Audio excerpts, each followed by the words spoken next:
My presentation has three parts. Number one, I would like to talk about neoliberalism started by Ms. Thatcher in 1979. And then also I give you my classification of economic development models. And I think that's a key root cause for many of the global issues we're facing today, including the pushback against globalization, including populism, including many issues, And so that's the reason why I think it's very important to understand this neoliberalism and other competing models and the imbalance among those models. And then that'll give you a theoretical underpinning on why China is stressing so much on common prosperity. And the United States is stressing so much on inclusive capitalism. To me, that's the same coin. I'll give you the story why, And after that, I'll share with you my perspective on in what way we can achieve, namely common prosperity or inclusive capitalism. I mean, which country have succeeded? Why? What are the common things they have done? Giving this many disruptions taking place in one point in time, do we need to do something new to achieve common prosperity or inclusive capitalism? So this is the three parts of my presentation. Definitely, we live in the era of tectonic transformations. And then this is the talk I gave in Taiwan 2014. This may be the first time in human history we have so many disruptions taking place at one point in time. Not only the issue we covered today, like imbalanced economic development models, technology disruptions, reconfiguration global trading system, dysfunctional global governance, the need for new social contract. You see the social unrest in France, in Chile, that's really was a surprise to a lot of people, And the geopolitical risk, especially with the ongoing conflict between Russia and Ukraine, And the climate change and sustainability, challenge. Ever widening income wealth inequality and the collective myopia of humanity. That's the terminology I created maybe 8, 10 years ago. What I mean by that, if you look at a political system, economic system, West-East, liberal democracy, or authoritarian. The term appointment of 4 or 5 years, that's so short for humanity. In business, when we talk about 10 years planning, we call long-term planning. Again, 10 years is virtually nothing for humanity. So I look at this incentive system provided for our political leaders, all business leaders, virtually no long-term incentive whatsoever provided anywhere. So there's a very limited incentive for political leaders, all business leaders. In business school, we teach present value discounted cash flows. $1, 100 years later, discounted 10%. Today, virtually totally inconsequential now. Okay. So our whole system is myopic. So that's what I call a collective myopia of humanity. Whatever political system you have, and the things we preach in business school, we're also responsible for that. Okay, so that's the reason why we have difficulty dealing with this climate change, this gender equality issue. One reason for that, the rise of populism, protectionism, all of that. So this may be the first time in human history we have so many things concentrating one point in time. But today I will talk about the economic development models, because we only got 15 minutes, okay? And I classify economic development models into 3 kinds. The first one is neoliberalism. That's the focal point for today. The second one, the state capitalism. What do you mean by state capitalism? At least there are 3 attributes. Number one, the state play a key role in allocating resources. The market is not, play a fundamental role in allocating resources, number one. Number two, you see this significant role of industry policy. Industry policy, the original inventor is Germany. And then the rise of East Asia started with Japan. Japan used industry policy very effectively, and this was catching up with the U.S. and with the West. Then inherited by Korea, by the Four Tigers, and by China. Okay, this is so industry policy. Manufacturing 2025 is one example of that. Okay, the third one is the strong presence of state-owned enterprises. So that's what we mean by state capitalism. For the past 40 years, China used a combination of neoliberalism and state capitalism to produce a kind of economic miracle we have witnessed, especially compared with India. We started reform 1978. The Chinese GDP was roughly the same as India in 1978. Chinese population was much bigger than that of India. So GDP per capita of China was lower than that of India. Today, China's GDP is over 5 times bigger than that of India. Over 5 times bigger than that of India. And the reason for that success was a really combination of neoliberalism and state capitalism. A third model is what is commonly practiced in Western Europe, social democracy.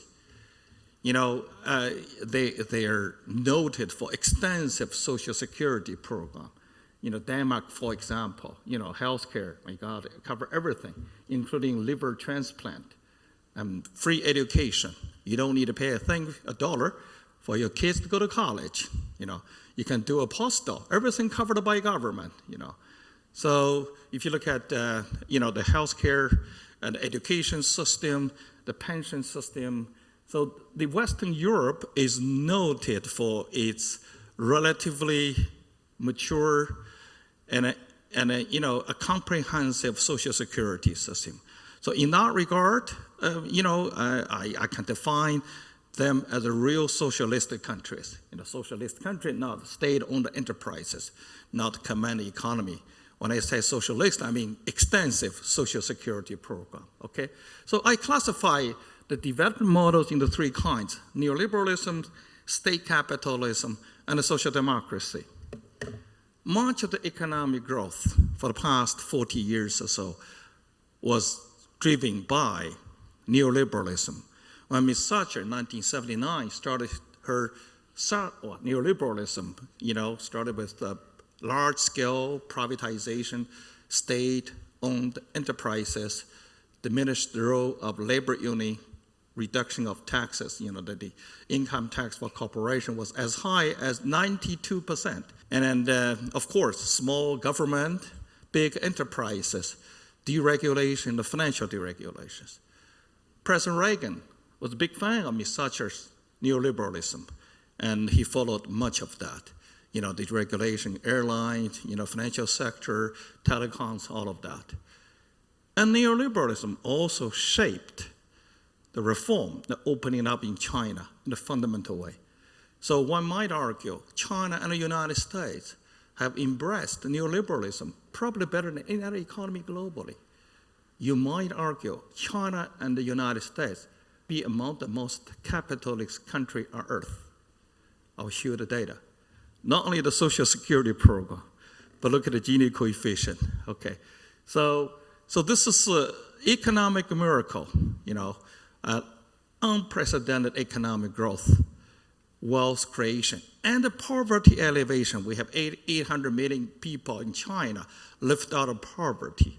Much of that can be attributed to neoliberalism. The beauty of neoliberalism is so obvious, but there's also ugly side. The ugly side of neoliberalism is for countries like China, United States, the income, the wealth inequality are among the worst. Actually, the first time I looked at the Gini coefficient, I'll come back to this, was in 2008. And then, then the Gini was number 1. This is a China was 0.491. This is in 2008. China was number 2. The Brazil, 0.54. Now that was shocking to me. China had the second highest Gini coefficient globally. US was number 3. Last year, I began to introduce charity and philanthropy module as a required module for all degree program in our school. That was too much a shock to me, okay? So China and the United States having the most serious income wealth inequality. Anything beyond the 0.4, Japan is doing well. Japan and the Koreans is also doing well. Definitely EU countries doing well in terms of income wealth inequality. Scandinavia country, the best example in that regard, So if you look at the case of China and the United States, anything beyond 0.4 is considered a threshold for social instability. So the pressure in China, United States, among the most serious. See, China, Gini coefficient, I have a data all the way until 203, way beyond 0.4, okay? And this is from governmental data, Chinese Annual Book of Statistics, okay? Governmental data. So this is, see, last year, the Gini coefficient was 0.468. Look at the United States, 0.489. So China, economically, China and the United States, among the most capitalist country on earth, period. Okay. You see where common prosperity drives are coming from. Okay. And wealth inequality, I'll skip that because time constraints, okay. And diminishing social mobility. With this observation or analysis, I hope you can understand the drive in China for common prosperity, a drive in the United States for inclusive capitalism. Okay, that's where the whole thing is coming from. The consequences of neoliberalism for China and the United States is income wealth inequality. But more globally, the key issue is the too much socialism in Europe. Social security program. So EU countries had a difficulty competing with United States, which innovating so much. And with the Chinese, we work so hard. And when you have the two capitalist blocs competing with the socialist bloc of EU had a difficulty competing, sustaining the competition. Then scapegoats will be very easy. Oh, we have so many social problems. Why? Globalization, you know what I mean? And rise of China. Too easy scapegoats. But fundamentally to me, the root cause for many of the problems we see today is the imbalance of developed models. Too much capitalism in China and the United States, and too much socialism in Europe. That's my diagnosis for many of the problems we see today. So if we don't fix that, we can argue forever against globalization, for globalization, against China, for China. We're not solving the problem. Common prosperity in China. Now you know the reason why. Okay, I could see this coming, even 2009. Way above 0.4, you look at income inequality. Okay, so the Chinese government lists out the common prosperity as one essential requirement for the future economic development. Okay. And then in the US, the many voices to advance inclusive capitalism. Inclusive capitalism. I will not go over this one by one. There are many, including we had a forum in 2013. Lady Lynn Foster, Rothschild, advanced this inclusive capitalism argument way back in 2013. Okay, I've been writing on common prosperity in China for 10 years. I wrote everything in Chinese, but you can see my writing. Not today, 10 years ago. I just started from 2008, okay. Now what do you mean by common prosperity? How do you achieve prosperity, okay? And I look at the histories of many nations or economies which have succeeded. I think there may be three hurdles for you to get over with. The very first one is mid-income trap, as advanced by World Bank, And it is not easy for countries to overcome the mid-income trap, And then the study by World Bank, I still remember the data, okay? According to the study by World Bank, in 1962, 101 economies needed to overcome the mid-income trap. Yeah, I have it here, okay? By 2008, only 13 economies succeeded. Out of only 13. So success rate is about 13. Actually, somehow, some way, they forgot to include Macau as a region. Okay, Macau, maybe 14, including Macau. 14 succeeded, okay. So the success rate is about 13 or 14% globally. Let me take a digression here. I advanced the notion of Confucian economic sphere. The society is heavily shaped by Confucianism, that including Greater China, mainland China, Hong Kong, Taiwan, Macau, and Korea, Japan, Singapore, Vietnam, 8 economies. I call it Confucian economic sphere. The combined GDP of Confucian economic sphere in 2011 exceeded that of the EU, then the number one, and the United States. Become number one economic bloc globally. Last year, by far the largest economic bloc. More amazingly and very interesting, you look at the 14 economies that have succeeded in overcoming the income trap. 6 coming from the Confucian economic sphere. We have 8 economies. Only mainland China and Vietnam have yet to overcome the mid-income trap. Is that amazing? 6 out of 8. Look at the success rate among the Confucian economic sphere. Look at the global average, 14%, 13%. You see what I'm saying? Okay. So in that regard, I'm reasonably confident about mainland China and Vietnam to become successful. Okay. But of course, we have huge challenges for China. Number one, China, as of today, has the largest population base. Accordingly, to create many large number of middle-class jobs is going to be far more difficult than what you did in Korea, or in Taiwan, in Singapore, even in Japan. Okay? And also China was the first country having the issue of getting old before we become rich. China's already have serious aging population problem. We even have a challenge of diminishing population, shrinking population. The labor force of China actually diminished since 2012. So this is a far more serious challenge. The first country ever to overcome the mid-income trap, it already has aging population, even shrinking population. The second hurdle for China is the serious income wealth inequality. You look at the case of many of the Latin American countries like Argentina, Brazil. You look at the countries nearby, Philippines. One of the major reasons they fail to overcome mid-income trap is income wealth inequality. Well, China, one of the most serious one. Number 2, number 3 globally. And thirdly, we have a rudimentary social security program, whether it's health care or education or pension, whatever.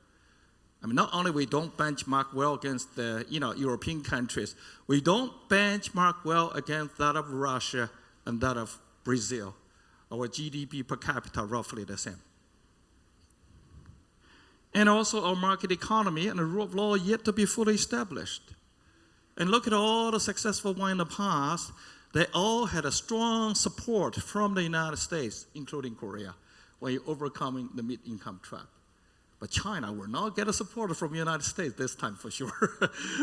So this is a challenge. And also the rise of AI, robotic technology. We're talking about a jobless society.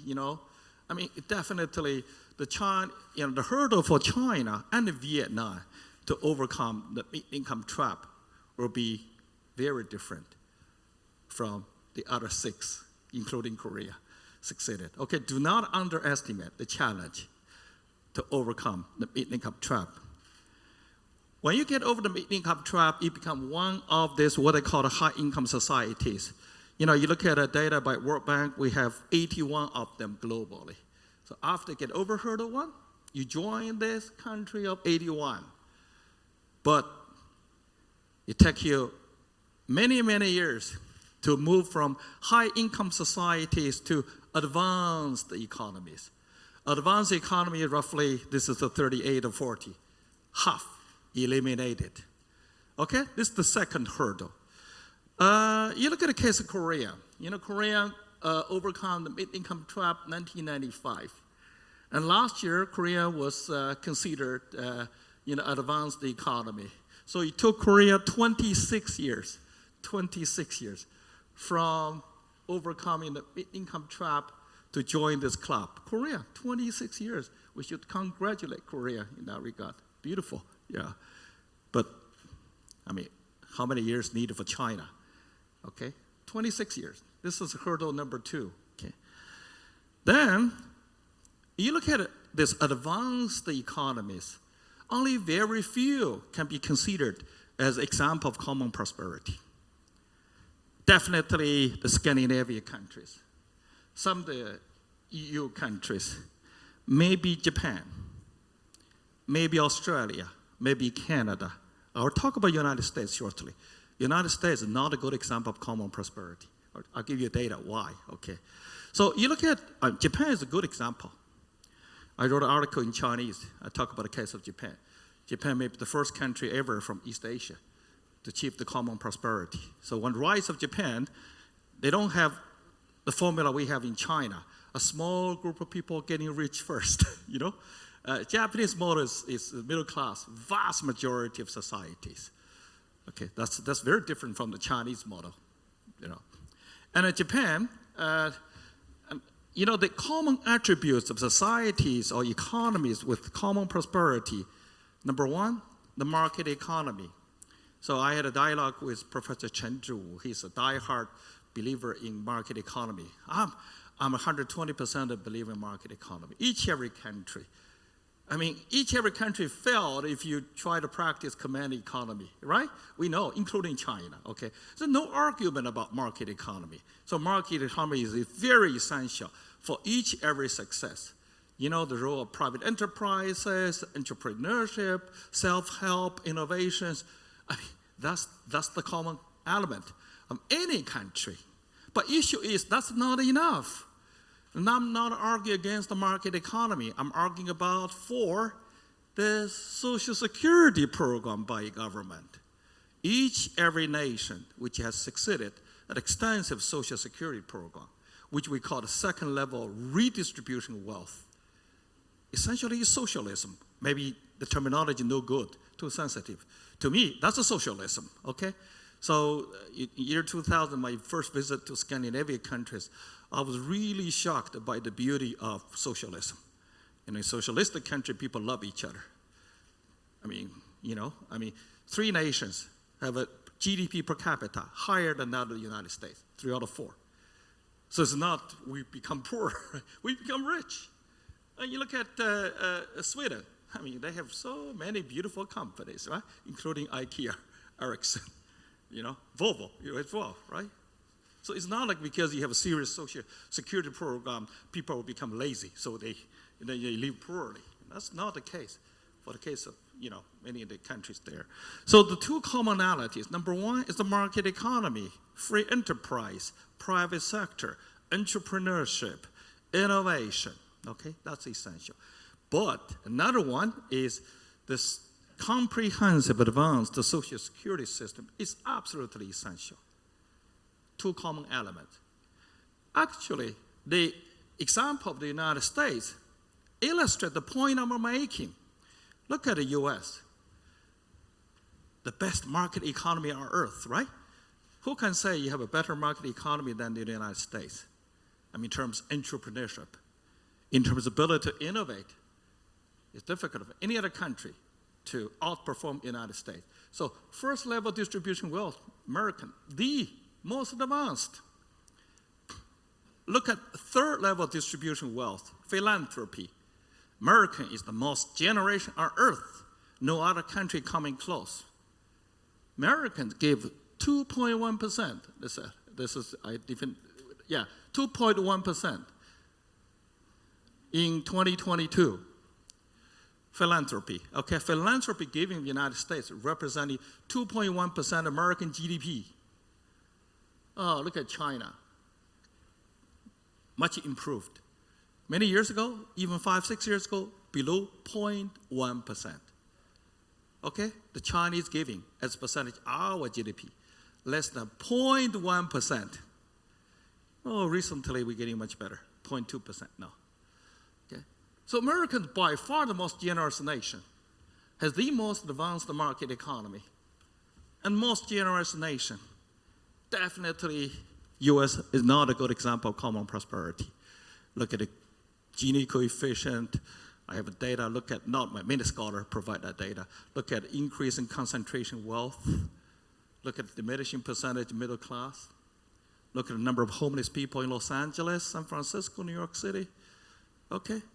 So, U.S., the best in the market, the best third level distribution wealth, they have failed to meet the standard, common prosperity.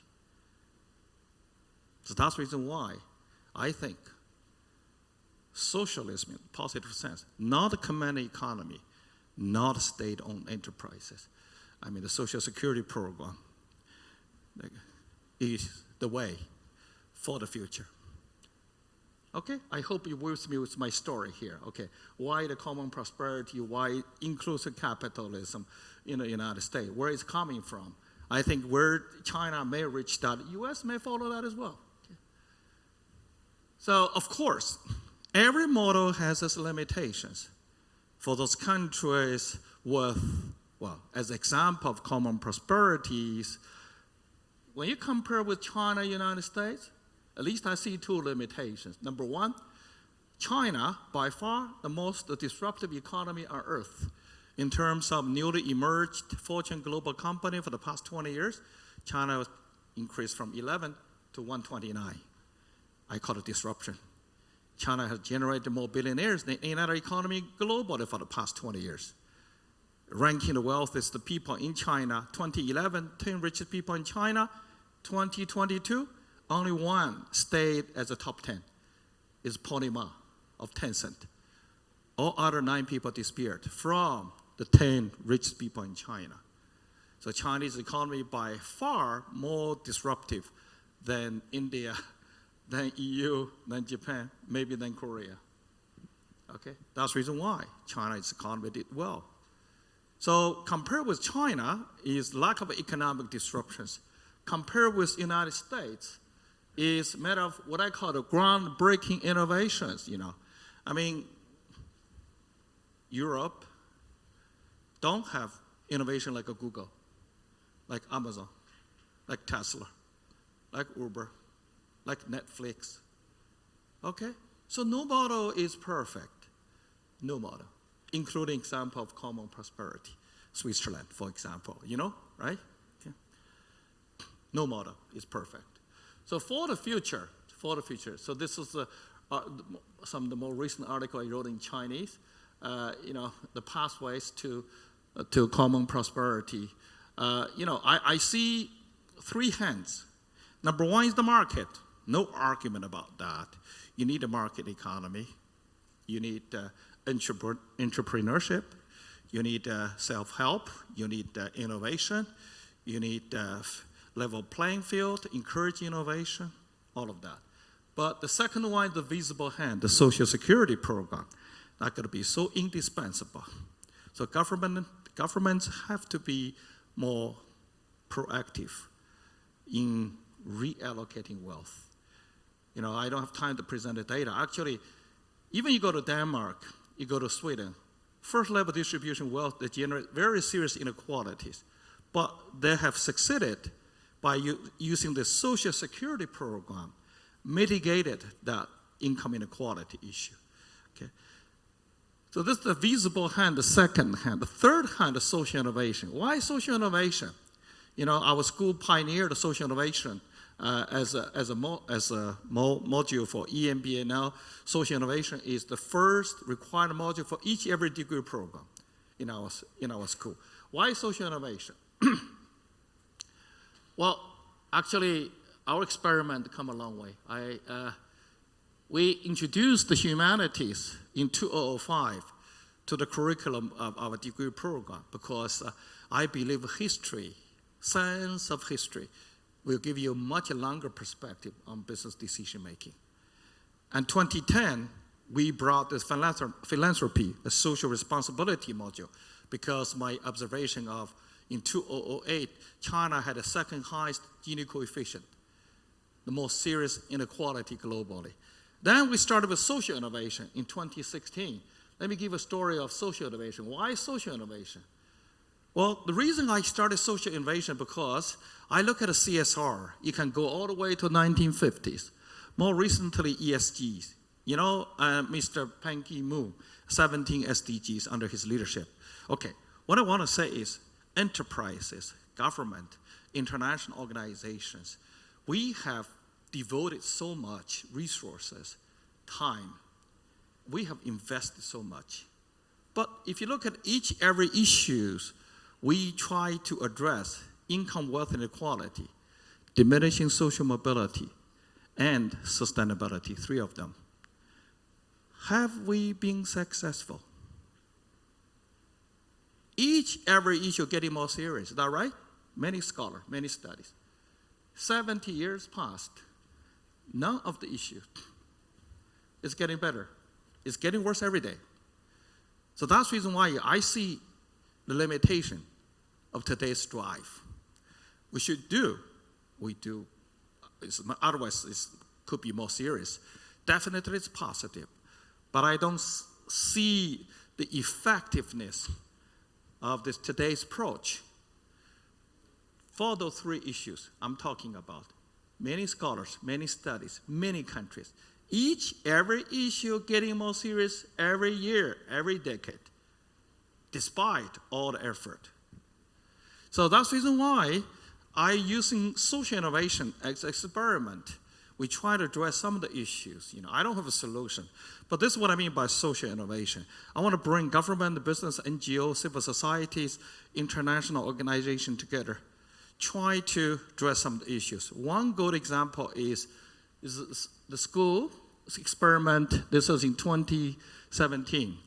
So I approached the mayor of Jian, one of the poorest area in China. So their key consideration was poverty alleviation. And I will ask myself what we can do to help. And I approached the mayor, Mr. Wang. I said, look, can you nominate 25 entrepreneurs from your region? We provide training for them. During the training, if this participant having any problem, we can match play him or her with the faculty, more importantly with our alumni. So we help him or her to solve managerial issues. So as of today, we have 5 cohorts of this 25 already. 2 of the companies IPO'd. So this program has played very positive role in poverty alleviation of Jian district, one of the poorest area in China. This is a beautiful example of social innovation I'm talking about. You see the local government, local entrepreneur, business school like ours, of alumni network. And the central government, in China, SEC, in China called CSRC, it's SEC of China. They give fast-track sanctioning for companies applying for IPO from poor area of China. If you apply from Shanghai, Beijing, no, here low priority. Okay, so this is really beautiful example of 2 levels of governments, a local entrepreneur, and a business school, alumni network. It's a beautiful example of social innovation. So this case worked really well. So we applying this case to other poorest area of China, Baoding, Yan'an, Tibet, Xinjiang as well.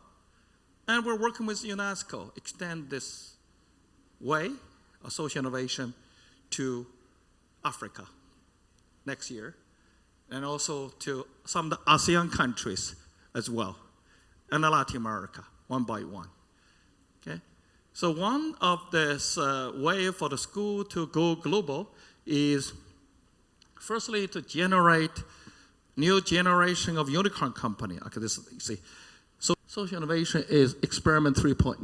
The 4.0 is a combination of setting up a global ecosystem to foster next generation of unicorn companies.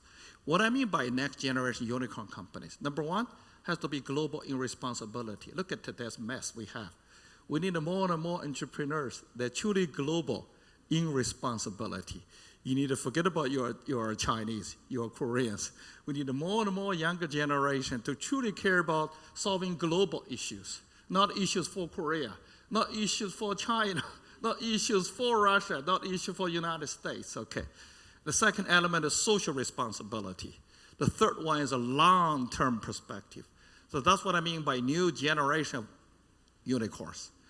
So one hand, we set up a global ecosystem for new generation unicorns. This will be good for economic prosperity and also for social advancement. You give young people a better chance moving up. Like in France, if 2 or 3 generations, young people don't feel they have a chance really moving up, the social unrest is a serious issue, even for these advanced economies, okay? So social mobility, very important. So I would like to generate economic disruptions globally for Korea, for Japan, for EU, okay? And at the same time, with emphasis on social innovation. So I hope the new generation of disruptors are far more socially responsible, far more globally responsible, far more long-term in perspective, so they can play a crucial role in addressing many of the global issues we have today. Thank you so much. That's my presentation today. Thank you. 1대1로 정책이나 아프리카에 대한 중국의 투자는 중국의 외국 투자 의지와 세계로 뻗어나가려는 의지로 보인다고 봅니다. 하지만 서방 국가는 중국을 공급망에서 배제하려고 하는 것 같은데요. 국내적인 원인뿐만 아니라 국제적 시각에서도 바라볼 필요가 있다고 생각합니다. 중국은 IPEF나 아니면 CPTPP 같은 외국 공급망에서 배제되었기 때문에 중국은 신혁신 성장에서 배제되었다고 생각하고, 그리고 4차 산업혁명을 통해서 고부가 가치를 창출하기 어려워졌다고 생각합니다. 그래서 이런 혁신주도에 성장하지 못하게 되면 중산층을 형성할 수 없을 거라고 생각을 하는데요. 이것이 내수시장의 활성화의 가장 큰 원인이지 않나라는 생각을 합니다. 그래서 국내적 측면에 대해서 분석해 주신 총장님의 의견에 대한 저의 국제적 분석이었는데요. 이 의견에 대해서 어떻게 생각하시는지 궁금합니다. Well, this is a very big question. And then firstly, for many economies at the GDP per capita level of China, you look at the case of Japan, later on followed by Korea, 4 tigers, another new tiger, 4 new tigers, then China. The early stage of development, it is wise to copy, not wise to innovate. If you innovate, you fail. All the people making money by imitations. But after you get a certain level of GDP per capita, innovation becomes the key. That also was the case for Korea. Korea industry started with being a copycat as well, and then it became a key driver of innovations. So it's a matter of a stage of economic development. So for industries where like China is globally, like an automobile, for example, by far the largest market globally. Sales in China is bigger than total of United States, Germany, Japan, all together. So for that kind of sector, if you don't innovate, you don't have a future. So it depends. So newly regulated sectors, of course, I think copycat is the winning strategy. At least for the people I've been working with, those who try to innovate usually failed. And as I said, always copy. Become a $10 billion wealth, then spend a $1 billion innovation. Innovation carry a lot of risks, And if you fail, you still have $9 billion in the pocket. Okay. So it depends on which sector. And of course, for the past, the Chinese company tend to compete on price, cost advantage. But today, the manufacturing cost in China has gone up so much. And then even some sectors even more costly to produce in China than what you do in France, in Switzerland.